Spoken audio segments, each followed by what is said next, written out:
Hello, so I'm going to be doing my presentation on Hungary and who rules on paper versus who rules in actuality. The situation right now is pretty fluid because the new constitution is relatively new.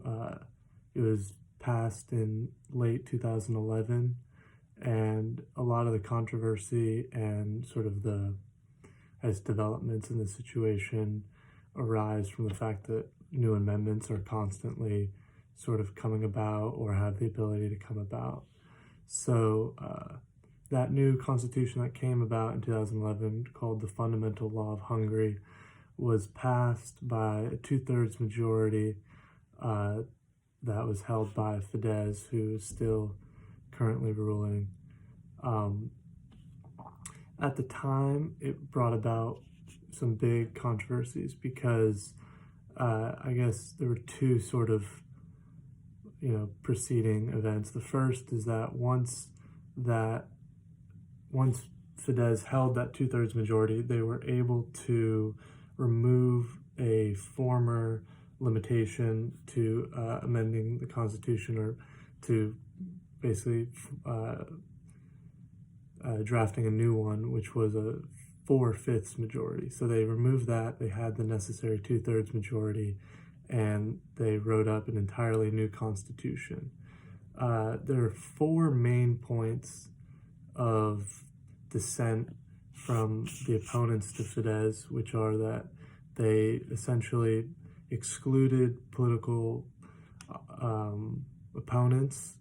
They used the Constitution to further their agenda and their own preferences, whereas opponents believe that it should have been a more neutral document, politically speaking.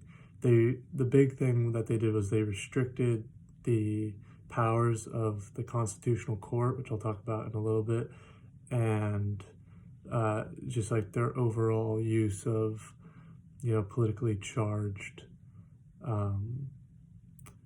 narratives and things. There's, in the preamble, for instance, there are protections for certain groups and interests that would be considered sort of politically valued, and not sort of a universal type of thing. So those changes and sort of all point to it being Fidesz ruling on paper and them ruling in actuality. But it is the case, I guess, that if there were to be a flip in the majority in the National Assembly, and then thus a change of the prime minister, that those could all change, because the way the government is set up, it is still a democratic system, and that could always change with who votes and when. I mean, the big answers to those kind of critiques are that they had the right to do all of that, and I mean, it seems like it's sort of questionable because they had to change a lot to get there. But that was an open point in Orban's campaign the entire time, was that he wanted to create sort of these massive changes. Now, I did mention, so they're limiting the Constitutional Court. That's probably the thing that cements their power, kind of entrenches them the most, because now there's a situation where the entire government is sort of falling beneath the executive. And the more that they're doing this, there was an amendment passed in 2013, I believe, as well as the changes that were made in the new constitution in 2011.